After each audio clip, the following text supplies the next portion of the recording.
দীঘলী পুখুৰীৰ গছ কটাক লৈ জুবিন দাই কৰা মন্তব্যবোৰ এবাৰ শুনক। মই প্ৰতিবাদ নকৰোঁ, মই কথা কওঁ বছ। মোৰ কথা শুনিব লাগিব, যদি নুশুনে মই জেং কৰিম। কথাটো সেইটো। মিনিষ্টাৰ এম.এল.এ আহে, যিমান মানুহ হয়, মই যেতিয়া যাওঁ তাতকৈ বেছি মানুহ হয়। ডোণ্ট গ' ফৰ ইট। সেইটো বিজেপি চৰকাৰ হওক, কংগ্ৰেছ হওক, আই ডোণ্ট কেয়াৰ। কথাটো হ'ল আমি এইটো বিচৰা নাই, ইউ কেনট ডু ইট। যোনে CM নহওক, যোনেই PM নহওক, মই সদায় আছোঁ, মই গছ ৰক্ষা কৰি আছোঁ, গছ ৰুই আছোঁ। আমাৰ গোটেই ফেন ক্লাবে আমি প্ৰত্যেক বছৰ আমি 5,000 গছ ৰুওঁ। তাৰপিছত গভৰ্ণমেণ্টে নোৰোৱে। য'ত গছ লাগে তাত গছ কাটি আছে, য'ত গছ নালাগে তাত গছ ৰুই আছে। আমি ভিখাৰী নহয় কিন্তু। We have land, we have trees, we have hills, we have rivers, we have everything. Talk to me. Zubeen দাই কৈছিল দীঘলী পুখুৰীৰ গছ কটাৰ পিছত মোক কাটি দিলেই হ'ল।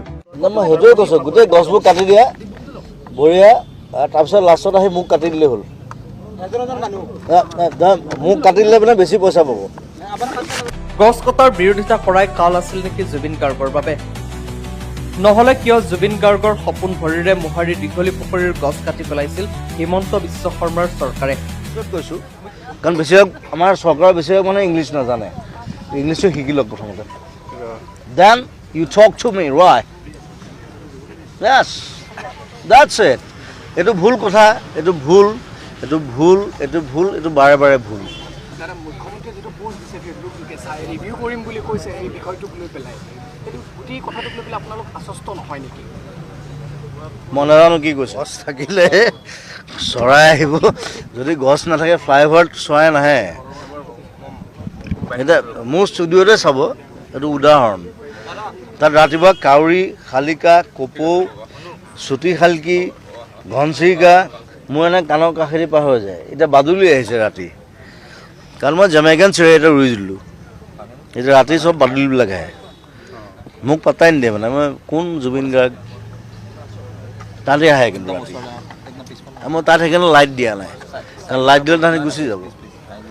So these are like very scientific things. You'll have to know it scientifically and from your brains. প্ৰথম কথা, from your brains. It's এনেই আৰু গছ এজোপা ৰুলোঁ, তাক কাটি দিলোঁ, it's not scientific. ক'ত গছ কাটিছোঁ, ক'ত কেনেকৈ কি কৰিছোঁ, এইটো চাব লাগিব। এইটো